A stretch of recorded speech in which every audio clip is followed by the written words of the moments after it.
the same. So tell me, how have you been since last session? I'm still avoiding class. You know, my poli sci teacher, he keeps saying the word rape, and it just, I can't go. I don't do anything. I just, kind of just stay in bed. Okay. So it sounds like some of the same behaviors that you were mentioning having experienced before. And when we talked last time, do you remember that core belief, that schema that we had talked about last time? Yeah. What was it? I'm weak. Was that you were weak? Yeah. So how do you feel and what do you think about maybe that seeing some of these behaviors lining up now after having identified that core belief from last time? Whatever you want to do. Hopefully it helps. Okay. So there's actually this technique I want to try. It's called the unidirectional continuum. And so I'm going to draw it on the board. What we're going to do is we're going to start with identifying what you might be if you weren't weak. If I wasn't weak, I guess I'd be strong. Strong. Okay. So I'm going to put I am strong. Okay. And we're going to, like I said, this is a continuum, so we want to think along the lines of something like this. So over here we have 100% strong, and then here we have 0 strength. So not necessarily weakness, but just an absence of strength on this end. So right now, just off the bat, where do you think you might put yourself?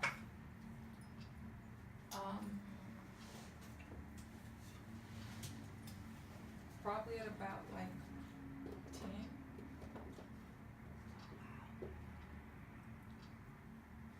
This is me.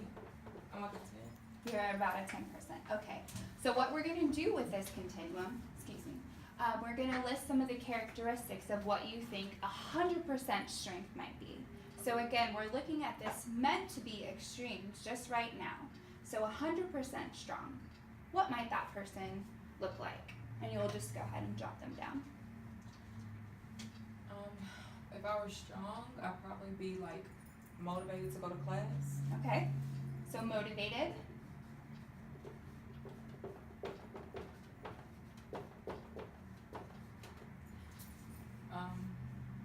I probably talk to people more, like engage, because I really don't do that much now. Okay, so somebody who is 100% strong, they on the extreme end would have lots of friends and be socializing all of the time, right? Okay, so social engagement. Okay.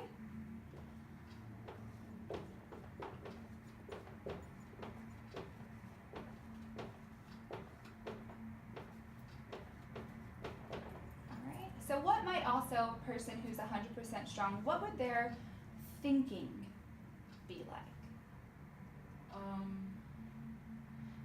They kind of be able to like reign over their emotions, like control their emotions, or have like coping skills maybe. Okay, so I heard 2 things. So they would have 100% control over their thinking, and then you mentioned also having coping strategies. So somebody who could cope effectively all of the time.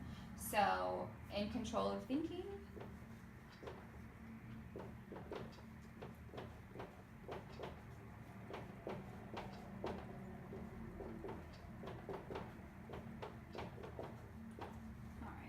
We'll do one more here. What might they do as far as, we mentioned coping, but would they have any kind of self-care technique, already practicing anything for themselves?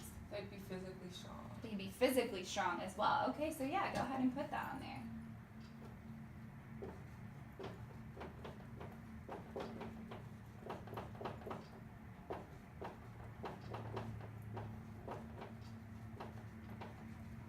Okay, great. So we're going to come over here. Do you want to trade spots, maybe make it a little easier for you? Okay, so here we're going to have 0%. And this one's going to be just the absence of strength. No motivation. Okay, so if no motivation, someone who has no motivation, what kind of behavioral characteristics would they have if they're absolutely not motivated at all? Sluggish. Okay, yeah, sluggish. Well, they might be a slug just in general with 0% motivation.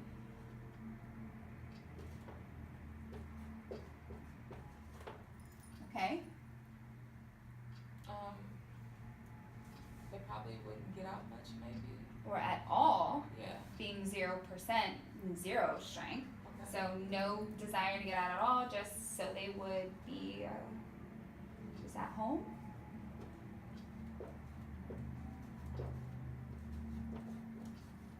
Can I write hermit? Sure. This is your list. What makes sense to you? Okay. So we have coping here. So if they have 0 coping skills, They wouldn't be able to cope at all. okay, so then what might happen to somebody who has 0 coping skills?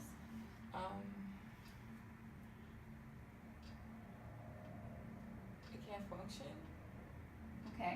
and if, like their inability to function altogether, maybe.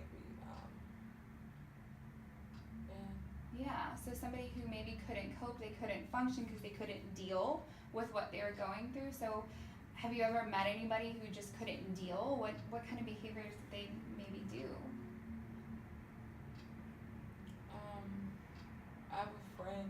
She just goes like out to the hospital all the time. Okay, so maybe somebody who is in and out of the hospitals, maybe who's multiple suicide attempts, it sounds like, or maybe even the completion of suicide. So somebody might go there. So we can just put no coping now that we've kind of listed all of what that looks like.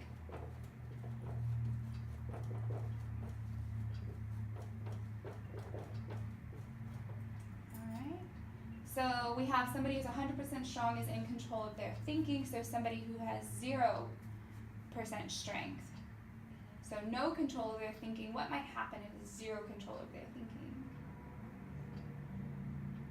It's kind of the same with the, like, I guess coping skills, you know, like going to the hospital or just not being present. Okay. Just there, like vegetable like state. Okay, yeah, go ahead and put that on there.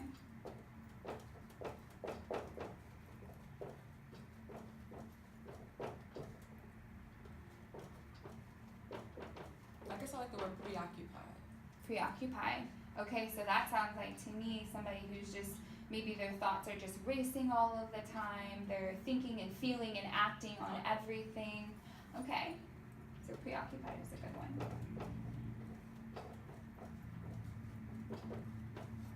Alright, and then this last one here we have somebody who's physically fit / strong. So somebody who isn't, They don't work out at all. so 0 working out, so no exercise.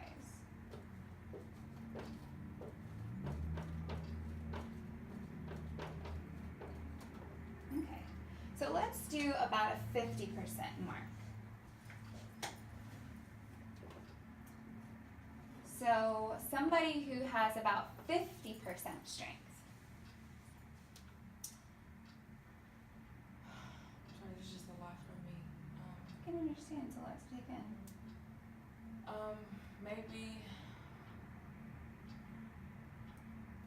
half the time they get out of bed and half the time they don't. Okay.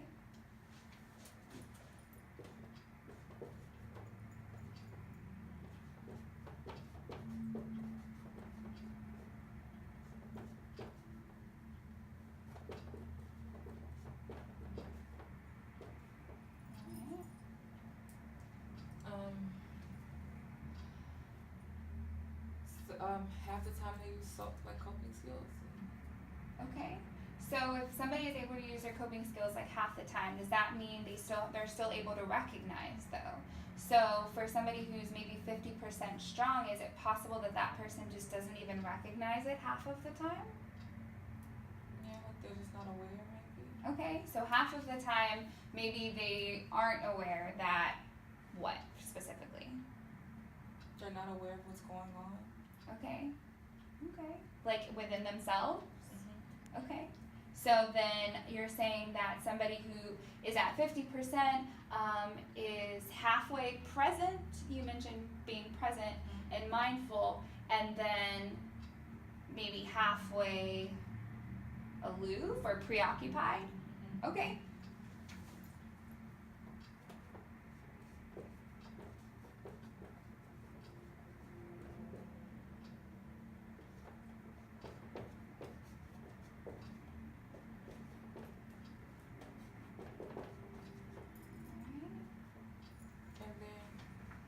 maybe they'll work out like,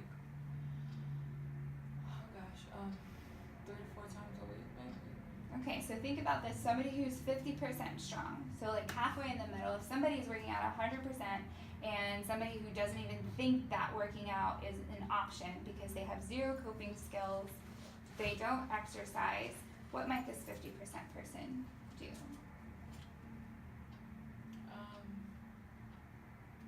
Work out 3 times a week. Okay, so sure.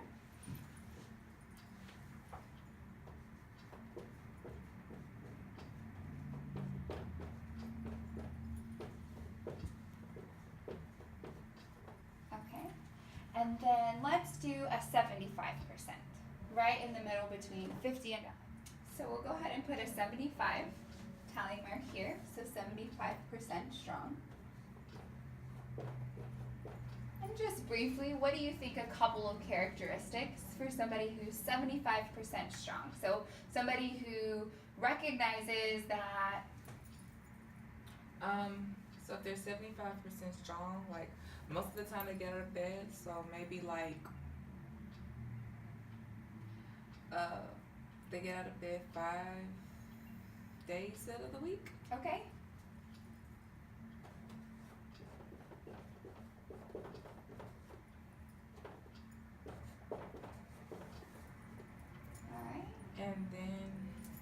And what about their mental state? What would their mental state at 75% strong? What would that look like? They're able to recognize what's going on. Okay. Most of the time. Okay. So they have the awareness of what's going on. You said most of the time. Okay.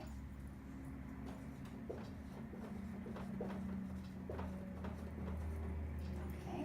And then last one, about how many times do you think that they would recognize and want to go work out if they were at 75% strength? They probably work out like 5 times. Yeah, probably.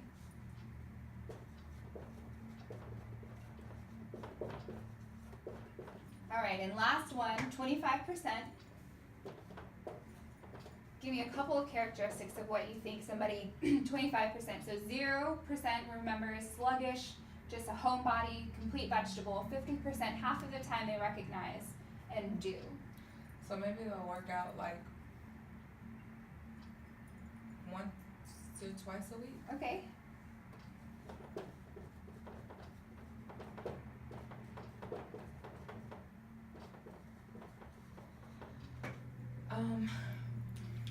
Are they able to make it to class? Are they able to make it to work? Do they get out of bed? Yeah, they'll probably get out of bed like 1 to 2 days. Okay.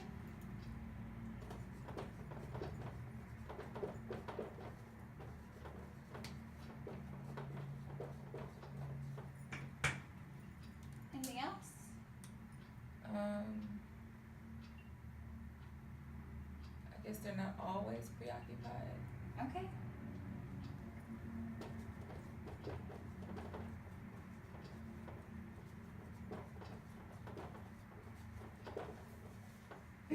Okay, so sitting back and looking at this, what are your immediate reactions to this? Well, I definitely have kind of like pushed myself to work out, even though I don't want to. Like I've pushed myself to work out. Probably about 3 times. Okay. A week. Like 2 to 3 times a week.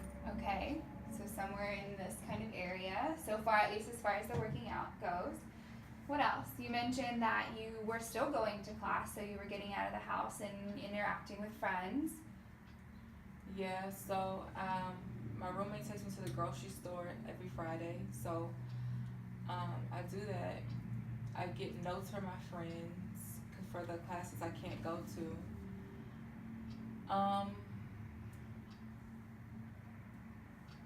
So I would say, I guess I'm not necessarily a 10.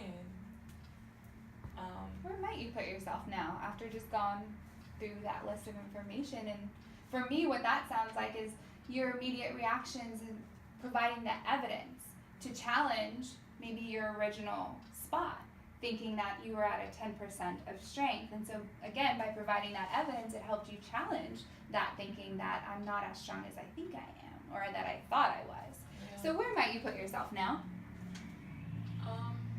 I'd say probably like 40. Show So, me where that might look like. probably about like right here.